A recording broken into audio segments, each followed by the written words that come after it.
Ziontv Gh Mawakwaba. Subscribe to Ziontv Gh. And any penny now.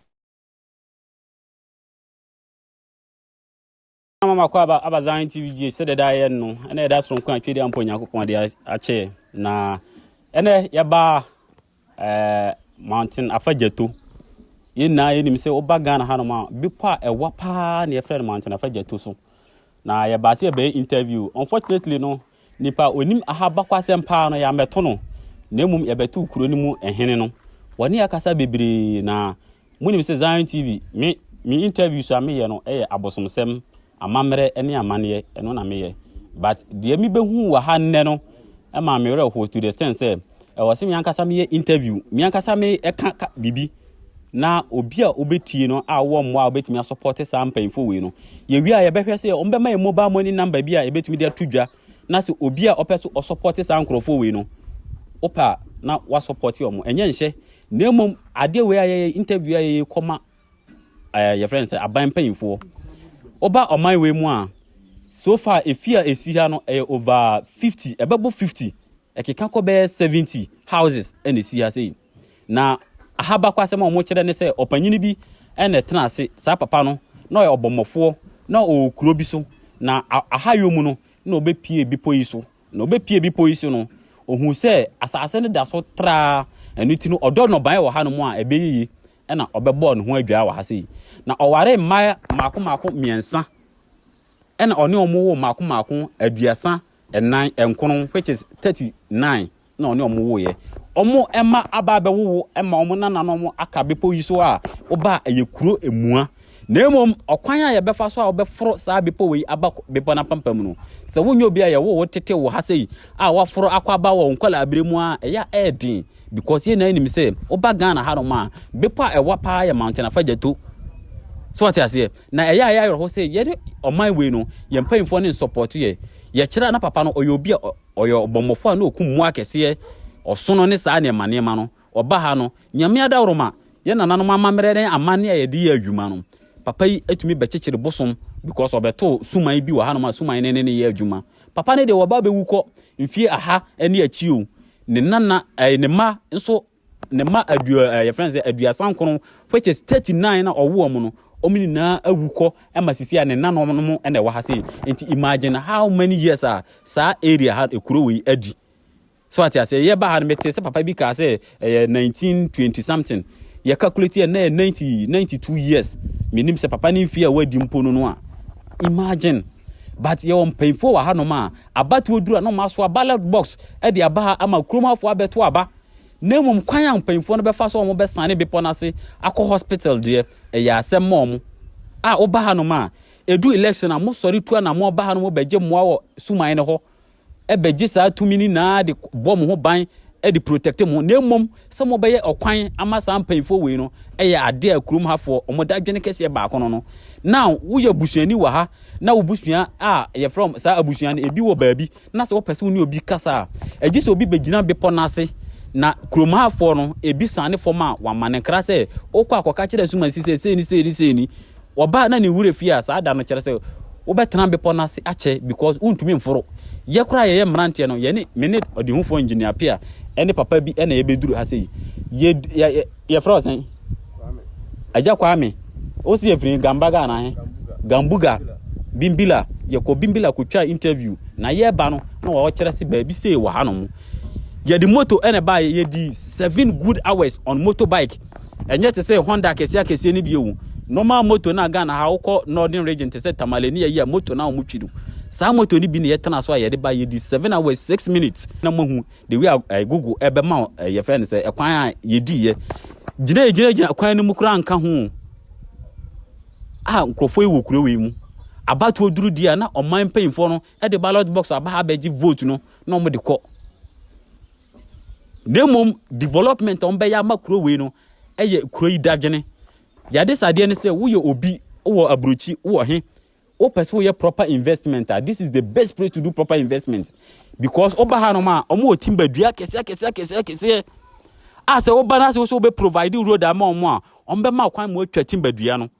ye otimba dua kese mahogany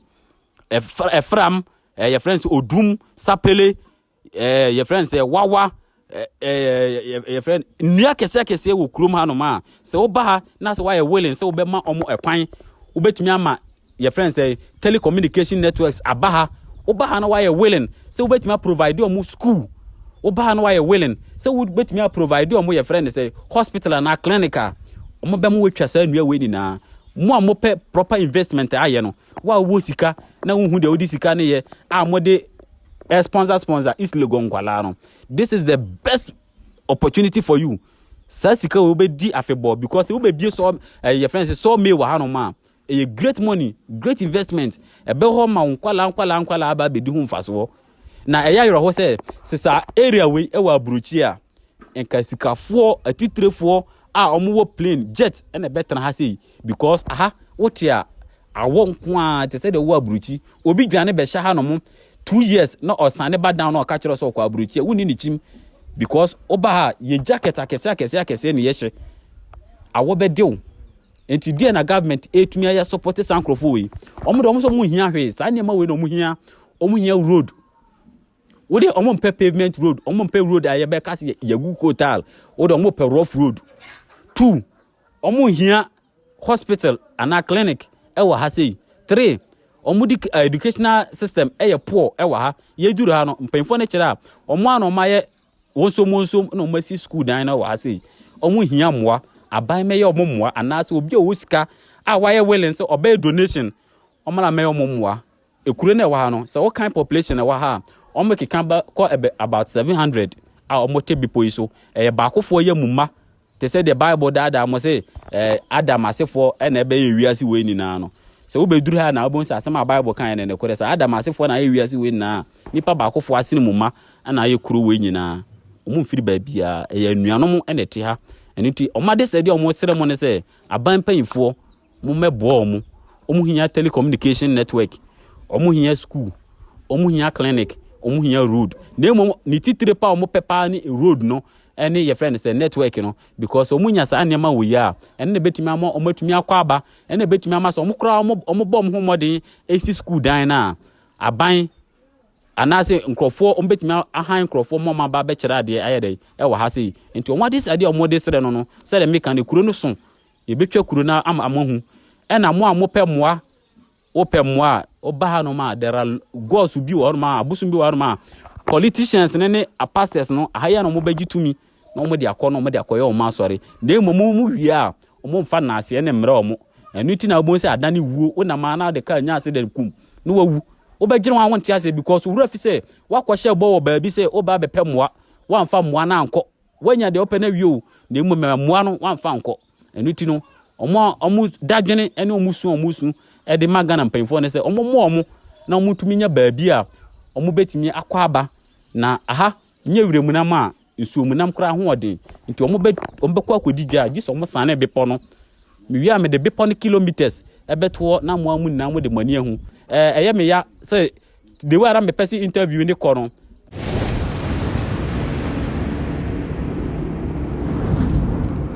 Ziontv Gh mawakwaba subscribe to Ziontv Gh ene ne panyina wo sere me ko me sra mo me network me battery dumi na aniji se me se papa ya wada hai one ne opanyina obechechede sa kuruwi ekuro ni din de san achim ntrebo sa kuru ya me ka ho ase mi papa we ena ware miensa one omowo 39 a obechechede sa kuruwi papa we nananom ene ya bato omu okuro yi mu no na aniji se me se oba ha abakwasem bibire wa ha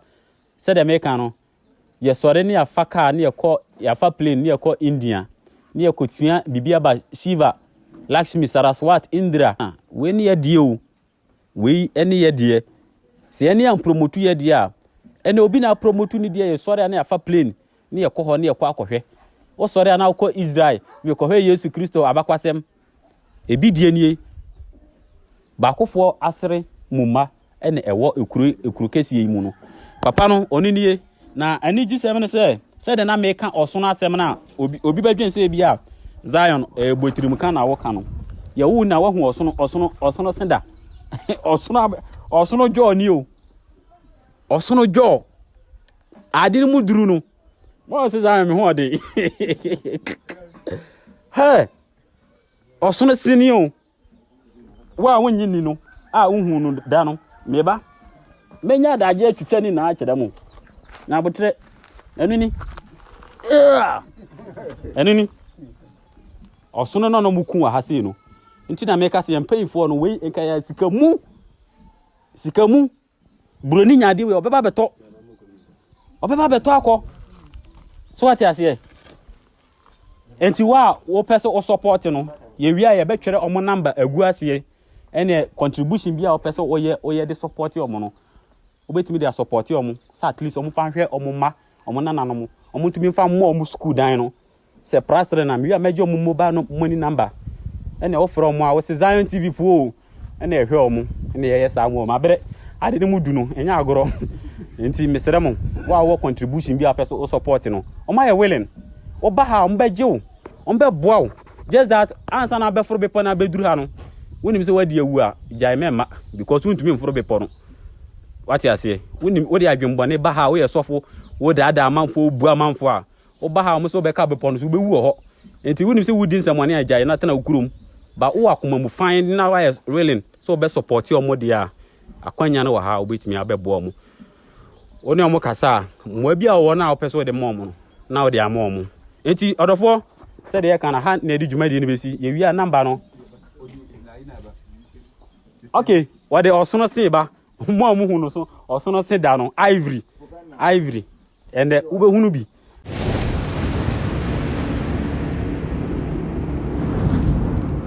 Ziontv Gh mawakwaba subscribe to Ziontv Gh ene ne panyina wo yorofo sede ne ya kan no wa hunu osono abe medan no we dey fere no ivory and am we so ene bebenya Ivory Coast because tete no inimdie kire a na ho ena na munya abrofo ni nya saade we to te se de na Ghana ha yenya gold to wa ha na efre ya Gold Coast no Ivory enu ni na we o mo de ayatente ben a o mo so o mo bo a se wo about yemfa say 200 meters away a o beti enti se BBC na so o mo bo saade we a obi o ba bia no ehunu ete o mo nka enti Ivory we ase ya da meka no uchini a da ko be kwa akoso ade a wo so obi mu da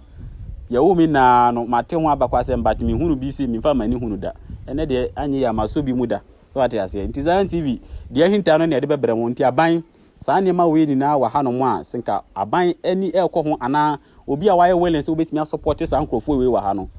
obetimi nya saa ne ma we ni na bi wa ha because na se mete so so osono aba be se omo ne ma nti imagine se senka yetumi nya saa osono ekura koto ezu a sikamu oman we ya na wa sorry firi aso oko India Lanka so okwa ko he osono meanwhile wo de na wo okuru ma no ompe o sore na wakọ China ade a meko ko he Buddha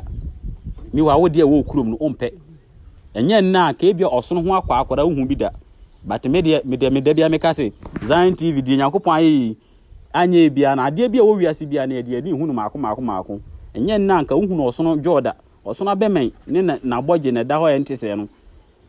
ye de so abeti ahwe na papa no be kira obetimi agbo we no enti ye behwe so obetimi agbo because omo kira de obo ade na nkasa ne ha we don woni mbo kakra na